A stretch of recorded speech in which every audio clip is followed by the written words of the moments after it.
Hello दोस्तों, मेरा नाम सचिन है। मैं स्वागत करता हूं आपका अपने यूट्यूब चैनल पर। दोस्तों, आज हम बात करेंगे कंप्यूटर के बारे में। तो जानते हैं व्हाट इज कंप्यूटर। संसार में शायद ही कोई ऐसा पढ़ा लिखा व्यक्ति होगा जिसने कंप्यूटर का नाम न सुना हो। ज्यादातर लोग कंप्यूटर को एक ऐसी मशीन मानते हैं जो कुछ सब कुछ कर सकती है। हालांकि यह कहना तो सही नहीं होगा कि कंप्यूटर सब कुछ कर सकता है, परंतु इसमें संदेह नहीं है कि वह बहुत कुछ कर सकता है, और वो भी बहुत तेजी से और सही सही गणना करता है। इसलिए कंप्यूटर की बहुत मांग बढ़ रही है।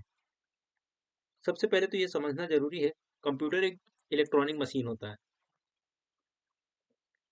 जैसे कि इलेक्ट्रॉनिक कैलकुलेटर होते हैं। कैलकुलेटर में हम क्या करते हैं? जोड़ना, घटाना आदि गणितीय क्रियाएं करते हैं। जबकि कंप्यूटर पर हम इन क्रियाओं के अलावा भी बहुत सारे काम करते हैं। इन कामों को डेटा प्रोसेसिंग कहा जाता है।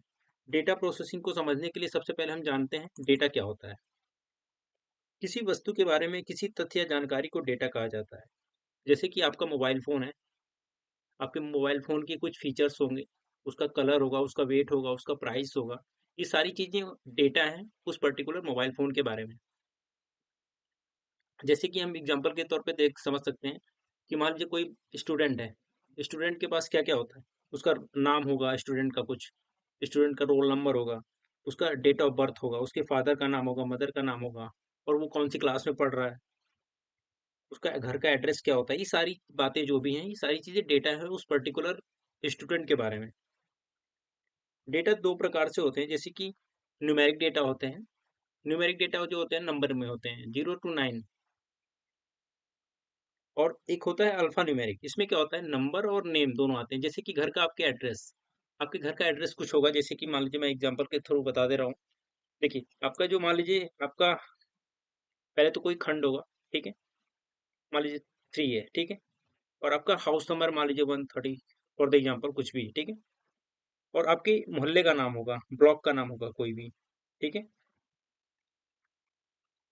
देखिए, ये आपके मोहल्ले का नाम हो गया, ठीक है? ठीक है? तो इसमें क्या है आपका? देखिए, नंबर्स भी हैं और इसमें अल्फ़ाबेट भी है। तो इसमें दोनों चीज़ें होती हैं, तो ये अल्फ़ा न्यूमेरिक हो जाता है, ठीक है? आइए हम जानते हैं व्हाट इज़ डेटा। डेटा में देखिए आपके नंबर्स भी हो गए, फैक्ट भी हो गए, ऑब्जर्वेशन हो गए, आपके मेज़रमेंट जैसे मैंने बताया था, मोबाइल का कुछ वेट होगा, कुछ हाइट होगी, विड्थ होगी उसकी, ठीक है? ये सारी डिटेल्स हमें पता चलती हैं। अब हम बात करते हैं इन्फॉर्मेशन के बारे में। यूँ तो हमारे पास बहुत प्रकार के डेटा का भंडारण होता है, परंतु वह सारा हमारे लिए उपयोगी नहीं होता है, क्योंकि डेटा अलग-अलग बिखरे हुए अव्यवस्थित तथ्य हैं, जिसमें कोई निर्णय नहीं लिया जा सकता है। फॉर द एग्जाम्पल, किसी कक्षा में पढ़ने वाले लड़कों की अलग-अलग उम्र हमारे लिए डेटा है, बट उस कक्षा की एवरेज एज की ज़रूरत है हमें, तो वो हमारे लिए उपयोगी डेटा होगा। फॉर द एग्जाम्पल मैं बता दे रहा हूँ आपको, अगर मान लीजिए एक स्टूडेंट ए है, उसकी एज है 10 ईयर, ठीक है? एक स्टूडेंट बी है, उसकी एज है 15 ईयर, और एक स्टूडेंट सी है, उसकी एज है 13 ईयर, ठीक है? ये टोटल हमारे पास 3 स्टूडेंट थे, ए, बी, सी। इन तीनों का एज टोटल कैलकुलेट किया गया तो 55 हुआ। अब इसको हम एवरेज निकालने के लिए हमें 3 से डिवाइड करना होगा, हमें ए, बी और सी तीनों के लिए। तो 3 नंबर हुए, तो 3 से डिवाइड करेंगे, जो भी वैल्यू आएगी वो हमारा एवरेज निकल के आएगा उस पर्टिकुलर डेटा के लिए, तो वो हमारे लिए इन्फॉर्मेशन हो गया। अब हम बात करते हैं व्हाट इज डेटा प्रोसेसिंग। अलग-अलग उम्रों से औसत उम्र निकालने के लिए हमें जोड़ना, गिनना, भाग देना आदि क्रियाएं करनी पड़ी। उन्हें प्रोसेसिंग कहा गया है। इसी प्रकार डेटा से सूचना निकालने के लिए हमें बहुत सी क्रियाएं करनी पड़ती हैं। उन सब क्रियाओं को डेटा प्रोसेसिंग कहा जाता है। तो हम बात करेंगे what is importance of computer. आजकल हर आदमी जिसने कंप्यूटर का नाम सुन रखा है, इसका महत्व जानता है। बड़ी-बड़ी कंपनियों, सरकारी दफ्तरों में डेटा को स्टोर करना, उसकी देखभाल करने में कंप्यूटर का प्रयोग होता है। बिजली और टेलीफोन के बिल बनाने, रेलवे में बर्थों, सीटों का आरक्षण जैसे आम जनता के कार्यों में कंप्यूटर का बहुत उपयोग होने लगा है। यह दिन पर दिन बढ़ता ही जा रहा है। शिक्षा एवं मनोरंजन के क्षेत्र में भी कंप्यूटर का बड़े पैमाने पर प्रयोग किया जा रहा है। एजुकेशन के सेक्टर में मैं बता दे रहा हूँ आपको। इंटरनेट के माध्यम से हम किसी भी विषय की जानकारी कुछ ही क्षणों में प्राप्त कर सकते हैं। मल्टीमीडिया के विकास और इंटरनेट की सुलभता ने इसे विद्यार्थियों के लिए अत्यंत उपयोगी बना दिया है, तथा डिजिटल लाइब्रेरी द्वारा पुस्तकों की सुलभता, जैसे कि आप पीडीएफ में पढ़ते हैं, ये पीडीएफ मिल जाता है आपको, सारे नोट्स मिल जाते हैं, शिक्षा के क्षेत्र में अधिक विस्तृत रूप दिखा है। और मैं बता दे रहा हूँ, बैंक में बता दे रहा हूँ, बैंकिंग क्षेत्र में तो कंप्यूटर के अनुप्रयोग ने क्रांति ही ला दी है। आज बैंकों के अधिकांश समय साध्य कार्य, जैसे कि ऑनलाइन बैंकिंग हो गया, एटीएम द्वारा पैसे निकालना, चेक का भुगतान करना, रुपये गिनना, कंप्यूटर के द्वारा सहज ही संभव हुआ है। और हम बात करते हैं, अगर हम कम्युनिकेशन के बारे में बात करते हैं, अगर संचार के बारे में बात करते हैं, तो कंप्यूटर के प्रयोग ने संचार के क्षेत्र में तो इंटरनेट के प्रयोग को संभव बनाया है।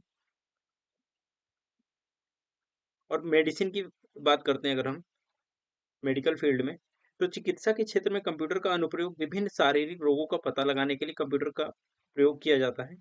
रोगों का निदान भी कंप्यूटर द्वारा संभव है।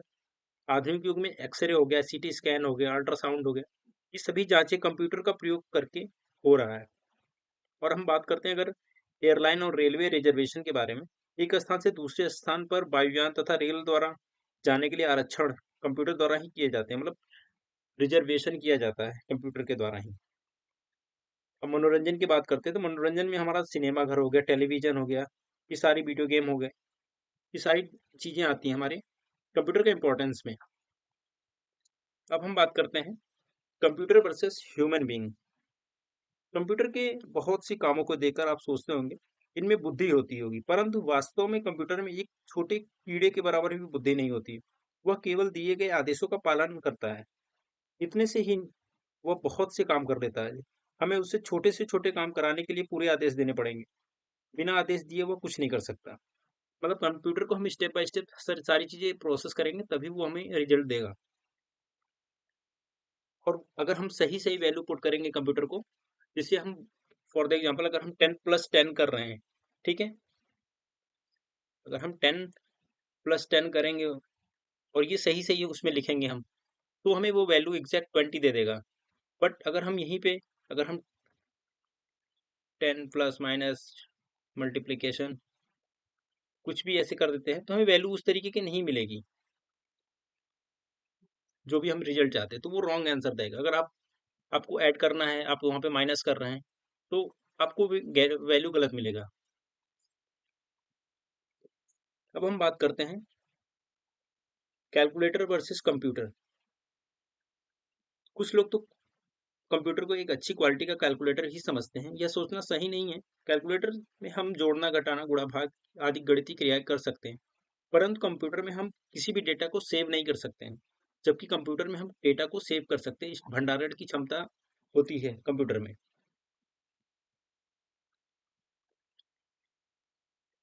अब हम बात करते हैं कंप्यूटर वर्सेस टाइपराइटर के बारे में।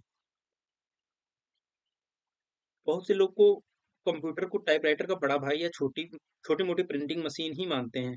यह बात भी सही नहीं है। टाइपराइटर में हम एक बार टाइप करके अधिक से अधिक पेज छपवा सकते हैं, 4 से 5, परंतु कंप्यूटर में एक बार में सैकड़ों पन्नों की रिपोर्ट छपवा सकते हैं, और उसे दोबारा टाइप किए बिना बार बार जितनी बार चाहेंगे उतनी बार हम कंप्यूटर से प्रिंट आउट निकलवा सकते हैं, क्योंकि टाइपराइटर कभी नहीं कर सकता। अब हम बात करते हैं कैरेक्टरिस्टिक्स ऑफ कंप्यूटर। देखिए, इसमें हम बात करते हैं स्पीड। मनुष्य की तुलना में कंप्यूटर में अधिक गति से गणनाएं या संभावित कार्य करने की क्षमता होती है। मनुष्य जहां कुछ एक गणनाओं को करने में एक हफ्ता या दिन लगा देगा, जबकि कंप्यूटर लाखों गणनाएं कुछ ही सेकंड में कर देता है। ऑटोमेशन होता है। कंप्यूटर एक स्वचालित मशीन होता है, इसमें एक बार इनपुट करने के पश्चात ये सभी तार्किक क्रियाएं स्वतः करके यूजर को आउटपुट प्रदान कर देता है। सेक्रेसी की बात करते हैं, अगर कंप्यूटर में डेटा को गोपनीय रखने के लिए पासवर्ड का प्रयोग किया जाता है। अगर आप कोई भी चीज अगर सीक्रेट रखना चाहते हैं, तो उसके लिए पासवर्ड यूज कर सकते हैं अपने कंप्यूटर पर। और इसमें परमानेंट स्टोरेज कैपेसिटी भी होता है कंप्यूटर में उपस्थित डेटा हमेशा के लिए सेव रहता है आपके पास।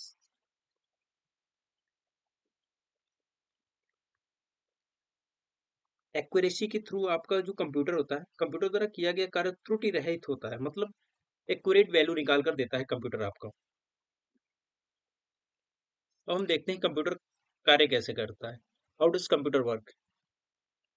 कंप्यूटर में जो होता है, देखिए, पहले तो इनपुट होता है आपके पास, कंप्यूटर कोई भी कार्य स्वयं नहीं करता, बल्कि हमारे निर्देश पर ही प्रोग्राम के अनुसार कार्य करता है। प्रत्येक प्रोग्राम को कोई कार्य करने के लिए इनपुट डेटा की आवश्यकता होती है।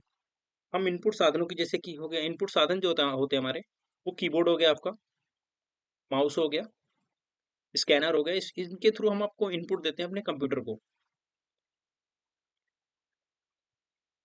और फिर क्या होता है, जब हम इनपुट देते हैं तो हमारा ये जो सीपीयू होता है, सीपीयू के अंदर हमारा एएलयू होता है, अर्थमेटिक लॉजिक यूनिट होता है।